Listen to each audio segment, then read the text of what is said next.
Doctor Sreevarma ஆயுள் தரும் ஆயுர்வேதா அறுவை சிகிச்சை இல்லா குணம் ஆயுள் கால நிவாரணம்.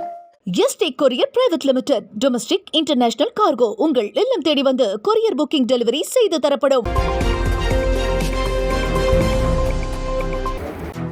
மும்மொழி கொள்கையை ஏற்காததால் 2152 கோடி நிதியை நிறுத்தி வைத்துள்ள மத்திய அரசை எதிர்த்து உச்சநீதிமன்றத்தில் வழக்கு தொடர இருப்பதாக முதலமைச்சர் மு.க.ஸ்டாலின் தெரிவித்திருக்கிறார். கல்வியை மாநில பட்டியலுக்கு கொண்டு வருவதற்கான நடவடிக்கைகளை தீவிரப்படுத்த வேண்டும் என்றும் தேசிய கல்விக் கொள்கையை ஏற்க இது ஒன்றும் காவி நாடல்ல என்றும் முதலமைச்சர் விமர்சித்திருக்கிறார். இது திராவிட நாடு என்றும் இன்றைக்கு நமது உயர்வுக்கு கல்விதான் காரணம் என்றும் முதலமைச்சர் குறிப்பிட்டார். ராணுவம் தொடர்பாக மத்திய அரசு முக்கிய முடிவை எடுத்திருக்கிறது. இனி அவசர காலங்களில் ஆயுதங்கள், ராணுவ தளவாடங்களை நேரடியாக வாங்க ராணுவத்திற்கு மத்திய அரசு அனுமதி அளித்துள்ளது. மேலும் 40,000 கோடி மதிப்பிலான ராணுவ தளவாடங்கள் விரைவில் கொள்முதல் செய்யப்பட உள்ளதாகவும் தகவல் வெளியாகியுள்ளது. கண்காணிப்பு ட்ரோன்கள், ஏவுகணைகள், ராக்கெட் உள்ளிட்டவை வாங்கப்பட உள்ளன. டாஸ்மாக் கடைகளில் 1000 கோடி ரூபாய் அளவுக்கு ஊழல் நடந்ததாக கற்பனையான ஒரு செய்தியை அமலாக்கத்துறை வெளியிட்டிருப்பதாக அமைச்சர் முத்துசாமி தெரிவித்துள்ளார். தவறான தகவலை நிரூபிக்கவே டாஸ்மாக் நிறுவன அதிகாரிகளுக்கு தொடர்ந்து அழுத்தம் கொடுத்து துன்புறுத்தி வருவதாகவும் அவர் குற்றம் சாட்டியுள்ளார். அரசியல் உள்நோக்கத்தோடு அதிகாரிகள் மீது நடவடிக்கை எடுக்கப்பட்டுள்ளதாகவும் அமைச்சர் முத்துசாமி கண்டனம் தெரிவித்திருக்கிறார்.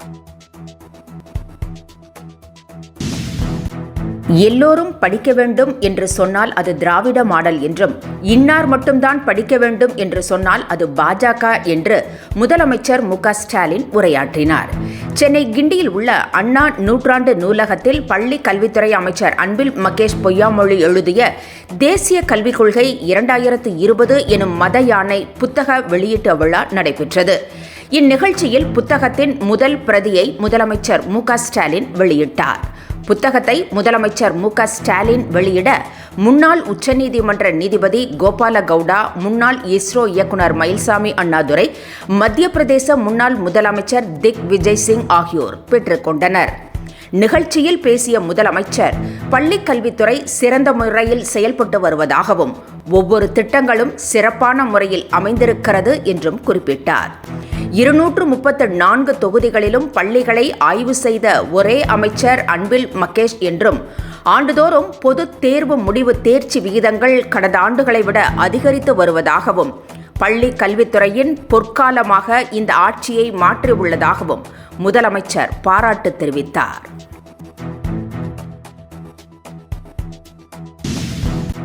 தமிழகத்தில் இன்று 5 மாவட்டங்களில் கனமழைக்கு வாய்ப்பிருப்பதாக வானிலை ஆய்வு மையம் தெரிவித்திருக்கிறது. கிருஷ்ணகிரி, தருமபுரி, திருப்பத்தூர், வேலூர், திருவண்ணாமலை ஆகிய மாவட்டங்களில் கனமழை பெய்யக்கூடும் என கணிக்கப்பட்டுள்ளது. மேலும் பல்வேறு மாவட்டங்களில் இடி மின்னலுக்கு வாய்ப்பிருப்பதாகவும், மணிக்கு 40 முதல் 50 கிலோமீட்டர் வேகத்தில் பலத்த காற்றுடன் லேசானது முதல் மிதமான மழை பெய்யக்கூடும் என்றும் தெரிவிக்கப்பட்டுள்ளது. வரும் 23ஆம் தேதி மழை பெய்யக்கூடும் என்றும், மழைக்கு வாய்ப்பிருப்பதாகவும் தெரிவிக்கப்பட்டுள்ளது. இஓஎஸ் செயற்கைக்கோளை சுமந்து கொண்டு விண்ணில் பாய்ந்த PSLV C-61 ராக்கெட் திட்டம் தோல்வி அடைந்ததாக இஸ்ரோ தெரிவித்திருக்கிறது. பூமியின் எந்த இடத்தையும் துல்லியமாக படம் எடுக்கும் நவீன தொழில்நுட்பம் கொண்ட கேமராவை உடைய EOS-9 இன்று காலை ஸ்ரீஹரிகோட்டா ஏவுதளத்திலிருந்து 5:59 மணிக்கு விண்ணில் ஏவப்பட்டது. இந்நிலையில் PSLV C-61 ராக்கெட் செலுத்திய சில நிமிடங்களிலேயே தோல்வியடைந்தது. ராக்கெட்டின் 3வது அடுக்கு பிரிந்தபோது தொழில்நுட்ப கோளாறு ஏற்பட்டதால் திட்டம் தோல்வி அடைந்ததாக இஸ்ரோ தலைவர் நாராயணன் தெரிவித்திருக்கிறார். EOS-9 செயற்கைக்கோள் சீனா, பாகிஸ்தான் எல்லை பகுதிகளில் உண்டாகும் நகர்வுகளை துல்லியமாக கண்காணித்து நடவடிக்கை எடுக்க உதவும் செயற்கைக்கோளாகும். நீட் தேர்வு முடிவுகளை வெளியிட சென்னை உயர்நீதிமன்றம் தடை விதித்திருக்கிறது. மே மாதம் 4ஆம் தேதி நடைபெற்ற இளநிலை நீட் தேர்வின் போது ஆவடியில் உள்ள ஒரு பள்ளியில் கனமழை காரணமாக சுமார் 1 மணி நேரம் மின்தடை ஏற்பட்டது. இதனால் தங்களால் சரியாக தேர்வு எழுத முடியவில்லை என கூறி 13 மாணவர்கள் வழக்கு தொடர்ந்திருந்தனர். இதன் அடிப்படையில் தேர்வு முடிவுகளை வெளியிட சென்னை உயர்நீதிமன்றம் தடை விதித்திருக்கிறது. இதேபோல மத்திய பிரதேசத்திலும் நீட் தேர்வு முடிவுகளை வெளியிட நீதிமன்றம் தடை விதித்துள்ளது.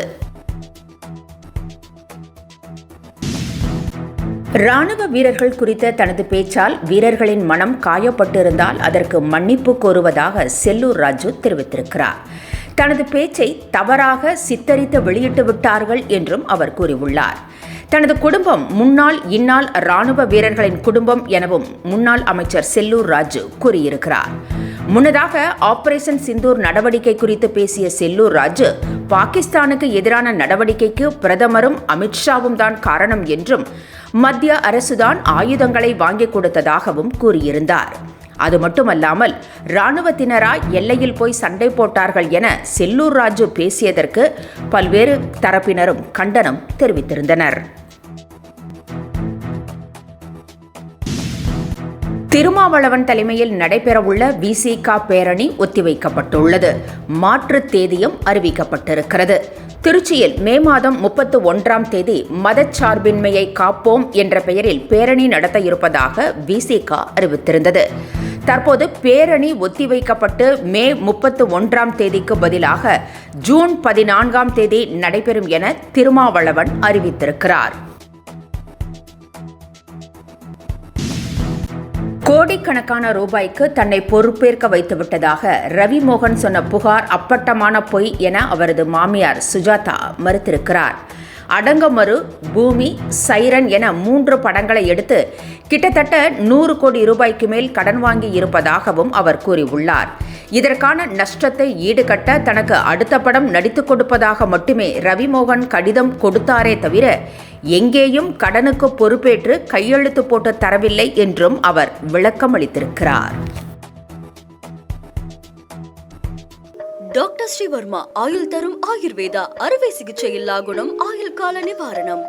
எஸ்டேக் courier private limited domestic international cargo உங்கள் இல்லம் தேடி வந்து கொரியர் புக்கிங் டெலிவரி செய்து தரப்படும். Branch express courier private limited domestic international cargo உங்கள் இல்லம் தேடி வந்து கொரியர் புக்கிங் டெலிவரி செய்து தரப்படும். என்றும் உங்களுடன் மை இந்தியா. முக்கிய செய்திகளை உடனுக்குடன் தெரிந்து கொள்ள சப்ஸ்கிரைப் பண்ணுங்க, பெல் பட்டனை பிரஸ் பண்ணுங்க. என்றும் உங்களுடன் மை இந்தியா.